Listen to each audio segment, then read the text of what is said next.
Okay na ba yung kotse ko? Pwede ko nang sunduin? Okay, salamat. Olive, kanina pa tumatawag si Jade. Kagabi ka pa raw niya tinatawagan pero hindi ka sumasagot. Ito na oh. Tatawag ulit yan eh. O, di wag mong sagutin. Anyway, I have to go. May pupuntahan pa ako. Ikaw nang bahala dito. Saan? Saan ka pupunta?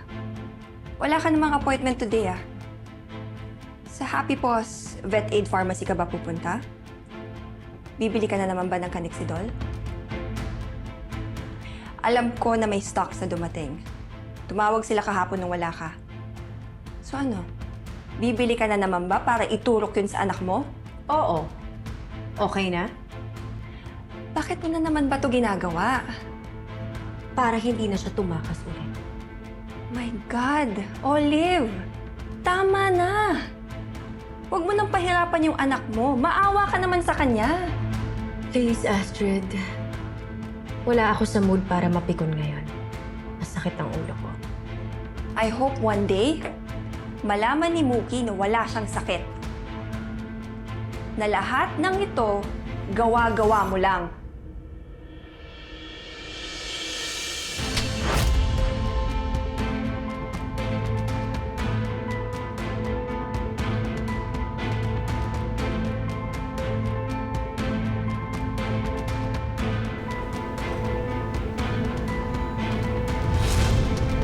Papasok na ako, boss.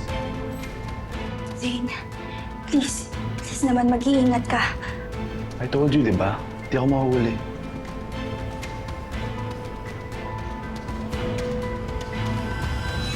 Jess, kanina ka pa hinahanap ni Doktora Gonzales. Dali mo na yung mga files niya, dali!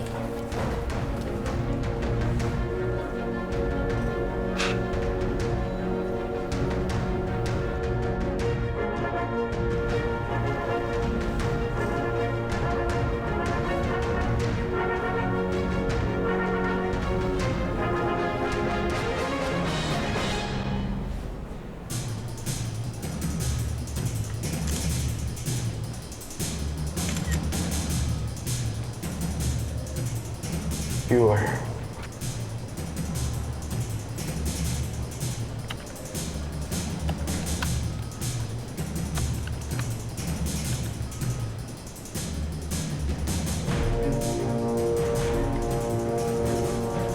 Mookie, nakita ko na test results mo. Anong sabi? You're normal. Wala kang sakit, Mookie.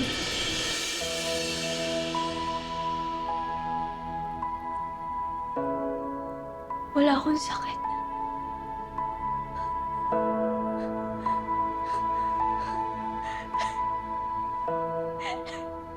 Wala akong sakit. Wala akong sakit. Wala akong sakit.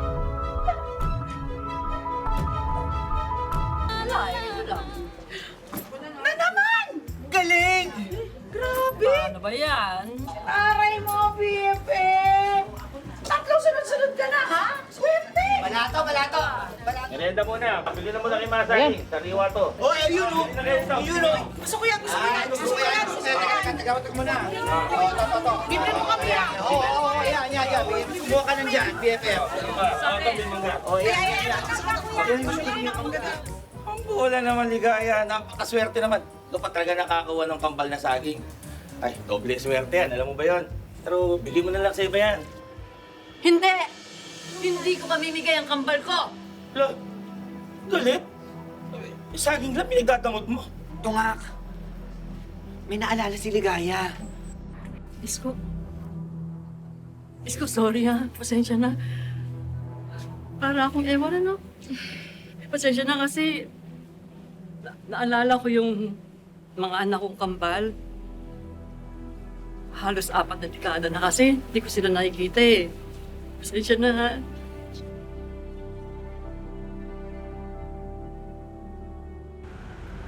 Bukoy, hindi ba pwedeng magtanong na lang tayo dyan sa hotel para hindi naman tayo nag-aantay ng dito? Hindi nga natin alam kung ano yung pangalan ng babaeng hinahanap natin eh. Yung CCTV. Pwede tayo makiusap na ipakita sa akin yung CCTV. Total, alam ko yung itsura ng babae. Eh baka naman meron ka pang picture ng babae para makita ko naman yung itsura nung kumuha sa anak ko. Eh, naku, tagal ko na hinahanap yun. Kaya lang, nasabi ni Mrs. na tapon na raw niya eh. Wala tayong ibang choice kundi ito. Mag-abang na lang tayo dito. Baka nakakaya na kay Bukoy kasi inaabala na natin siya ng sobra. Sorry talaga. Hindi, wala yun. Namin, Emma, gusto ko lang rin tumulong. Saka nung nalaman kong 17 years na pa nang inakaalang patay ni si Kyla, hindi ako napakali. Tatay rin ako eh. Salamat ah. Salamat, Bukoy.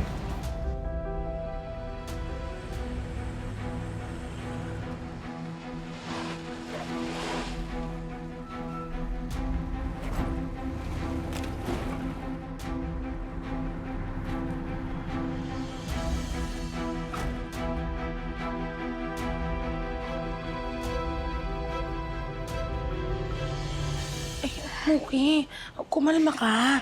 Eh, baka naman may paliwanag ang mami mo bakit niya Ate, paano ako kakalma? Ano pa bang mga ipapaliwanag niya sa akin, ha?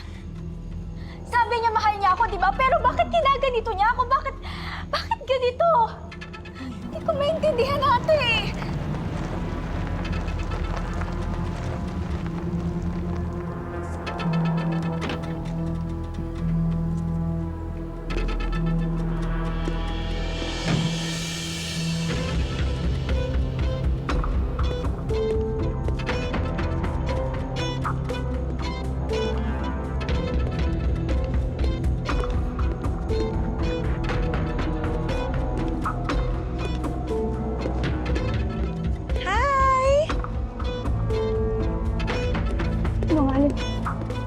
Sinungaling ka?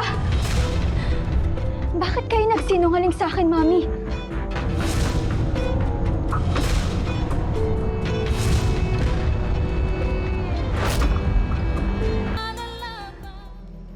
Bukoy, ayun o. May palabas ng mga babae. Tingnan mo. Wala dyan yung babaeng nakita ko. Eh, Emma, pasensya na. Umiwiwi lang ako, nahihina ako eh. O sige, Uy, ako rin. Naiiyak ako eh. paunahin mo si Bukoy para makabalik. Oo, sige. Sige. Olive? Olive! Olive! Olive! Olive!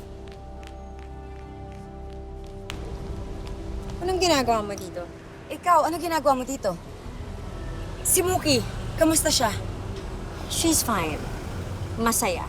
Nakakalakad na ba siya? I believe that's none of your business, Emma.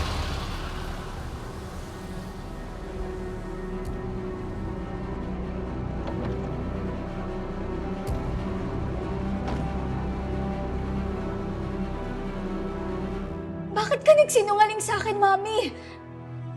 Ako? Nagsinungaling? Mami? Teka, ikaw na ba si Maria Angela? Ano na naman pakuluto? Ay, naku, ikaw na nga!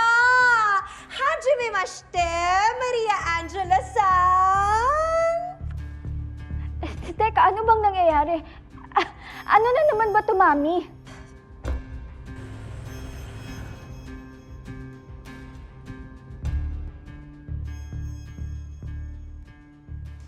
What the hell are you doing in my house, Jade? Ate Olive!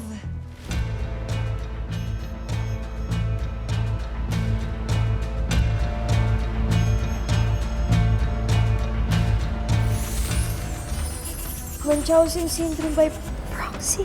Ano yun? Anong mantsaw? Psychological disorder po siya. Nakadalasan po sa mga nanay, tapos ilalagyan nila ng mga sakit yung mga anak nila.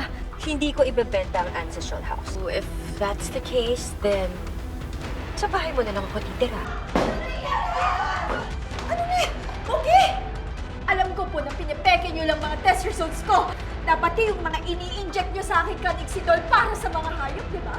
You are making me sick!